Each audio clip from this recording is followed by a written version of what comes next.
Hey foodies, welcome to liveloveloverecipes.com.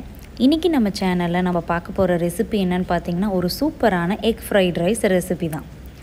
இந்த recipe ரொம்ப சிம்பிளாக செஞ்சிடலாம்.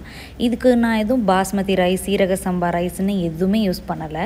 லெஃப்ட் ஓவர் ரைஸை வச்சு எப்படி சூப்பராக இதை எக் ஃப்ரைட் ரைஸாக கன்வெர்ட் பண்ணேன் அப்படிங்கிறது தான் இன்றைக்கி நம்ம பார்க்க போகிற டிஷ். வாங்க இந்த ரெசிபியை எப்படி செய்யலான்றதை பார்ப்போம். ஃபர்ஸ்ட் இதுக்கு ஒரு சாஸ்பேனில் 2 to 3 tablespoons ஆஃப் ஆயிலை ஹீட் பண்ணிக்கோங்க. அதில் ஃபஸ்ட்டு 2 முட்டையை நான் உடச்சி ஊற்றிடுறேன்.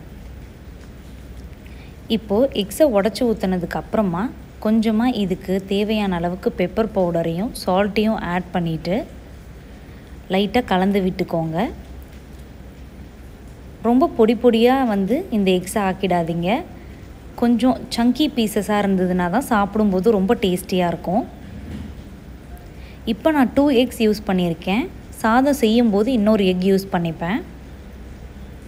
இப்போ இந்த மாதிரி கொஞ்சம் பெரிய சங்கி பீசஸாக இருக்கும்போதே நம்ம என்ன பண்ணிடலாம், நல்லா ஒரு தடவை கலந்து விட்டுட்டு நல்லா கொஞ்சம் வெந்ததுக்கு அப்புறமா எடுத்து ஒரு தட்டில் மாற்றி வச்சிடலாம். இப்போ நம்ம எக்ஸ் பர்ஃபெக்டாக குக் ஆகிடுச்சு. இப்போ ரைஸ் செய்ய ஆரம்பிச்சிடலாம். அதுக்கு மறுபடியும் சாஸ்பேனை சூடு பண்ணிவிட்டு அதில் 3 tablespoons ஆஃப் ஆயிலை ஹீட் பண்ணுங்கள். நான் இன்றைக்கி ஆலிவ் ஆயில் தான் எடுத்திருக்கேன். உங்களுக்கு விருப்பமான எந்த ஆயில் வேணாலும் எடுத்துக்கலாம்.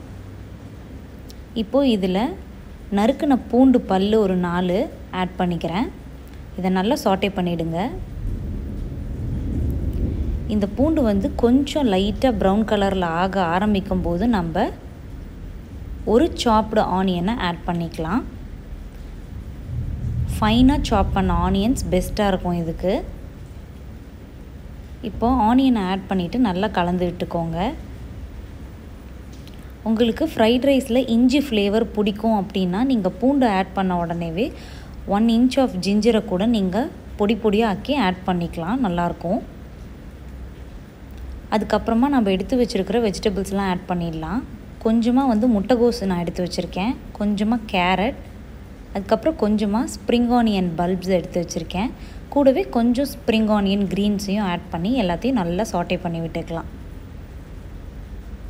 இப்போ பார்த்திங்கன்னா இந்த ஸ்டேஜில் நான் உப்பு ஆட் பண்ணலை. ஏன்னா நம்ம உப்பு ஆட் பண்ணோம் அப்படின்னா உடனேவே நம்ம காய்கறியெல்லாம் சீக்கிரமாக குக் ஆகிடும். ஃப்ரைட் ரைஸுக்கு காய்கறிகள்லாம் ஃபுல்லாக குக் ஆகிருந்தால் நல்லா இருக்காது. இப்போது காரத்துக்கு 2 பச்சை மிளகா ஆட் பண்ணியிருக்கேன். காய்கறிகள் ஒரு 70% குக் ஆகியிருந்தால் போதும். அந்த க்ரன்ச்சினஸ் மெயின்டைன் ஆகணும், அப்படி பார்த்துக்கோங்க. அப்போ தான் ஃப்ரைட் ரைஸ் ரொம்ப நல்லாயிருக்கும் சாப்பிடும்போது. இப்போ இது கூடவே காரத்துக்கு 1 teaspoon அளவுக்கு காஷ்மீரி ரெட் சில்லி பவுடரும் 1 teaspoon அளவுக்கு கரம் மசாலா பவுடரையும் ஆட் பண்ணி நல்லா சாட்டே பண்ணி விட்டுக்கணும். உங்களுக்கு விருப்பம் இருந்தால் நீங்கள் 1 tablespoon அளவுக்கு இந்த இடத்துல சாய் சாஸ் ஆட் பண்ணி கலந்து விட்டுக்கலாம். நான் இன்றைக்கி சாய் சாஸ் ஆட் பண்ணாமல் தான் செஞ்சுருக்கேன். ஒரு எக்கை உடச்சி ஊற்றி இப்போது நல்லா அதையும் கலந்து விட்டுடலாம். இப்போது எக்கு, நம்ம ஆட் பண்ண வெஜிடபிள்ஸ் இதெல்லாம் நல்லா மிக்ஸ் ஆனதுக்கப்புறமா நம்ம வடித்து வச்ச சாதத்தை ஆட் பண்ணிக்கலாம். நீங்கள் ஃப்ரெஷ்ஷாக வடித்த சாதமும் யூஸ் பண்ணிக்கலாம். நான் இன்றைக்கி லெஃப்ட் ஓவர் ரைஸ் தான் யூஸ் பண்ணியிருக்கேன். இப்போது ரைஸ் எல்லாம் ஆட் பண்ணதுக்கப்புறமா இந்த ரைஸுக்கு தேவையான அளவுக்கு சால்ட்டை இப்போ ஆட் பண்ணிக்கிறேன். கூடவே கொஞ்சமாக பெப்பர் பவுடர் ஃப்ரைட் ரைஸுக்கு ரொம்ப டேஸ்ட்டு தரும். ஸோ காரம் உங்களுக்கு பெப்பர் பவுடர்லேருந்து அதிகமாக கிடைக்கிற மாதிரி பார்த்துக்கோங்க. இப்போ பெப்பர் பவுடரையும் ஆட் பண்ணிவிட்டு எல்லாத்தையும் நல்லா கலந்து விட்டுடலாம். நம்மளோட வெஜிடபிள்ஸ், ஸ்பைஸ் பவுடர்ஸ் இதெல்லாம் நம்மளோட ஒயிட் ரைஸோடு நல்லா மிக்ஸ் ஆகணும். இதெல்லாம் நல்லா பிளெண்ட் ஆனால் தான் நம்மளுக்கு அந்த எக் ஃப்ளேவர் கிடைக்கும். ஓகே, இப்போ பர்ஃபெக்டாக இதெல்லாம் மிக்ஸ் ஆகிடுச்சு பார்த்தீங்களா.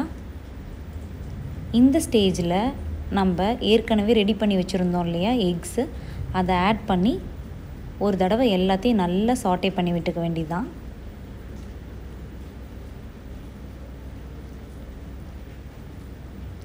இப்போ எல்லாம் நல்லா கலந்ததுக்கப்புறமா உங்களுக்கு வேணும்னா கொஞ்சமாக கொத்தமல்லி இலையை தூவிட்டு நீங்கள் அடுப்பு ஆஃப் பண்ணி சர்வ் பண்ணிட வேண்டியது தான். ஒரு சூப்பரான left over rice egg fried rice is ready now. இந்த ரெசிபியை கண்டிப்பாக நீங்களும் ட்ரை பண்ணி பார்த்துட்டு எப்படி வந்திருக்குன்றதை காமெண்ட்ஸில் சொல்லுங்கள்.